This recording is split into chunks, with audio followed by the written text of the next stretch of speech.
Сушилка от машинки, от стиральной машинки, которая идет 2 в 1, мойка и сушка. Эти части тоже нужно обслуживать. Здесь я уже разобрал, саморезов нет. И вот вскроем, что там посмотрим внутри. Ну, собственно, оно непонятно. Тут только тен и вентилятор. Вот эту часть нам, в данном случае, эту часть нам нужно все почистить.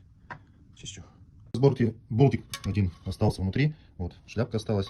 Вот, не страшно. Здесь еще дополнительно есть отверстия, в которые можно спокойно закрутиться. Это дюраль в алюминий. И так что здесь проблем никаких не будет. Ну вот, как на утюге тоже. У меня там на утюге подобная ситуация была. Все осталось на месте. И это очень неприятно, когда это происходит. Ну вот, так-то явно лучше. А это то, что было внутри. Выбрасываем. И собираем при помощи красного термостойкого герметика. Вот так.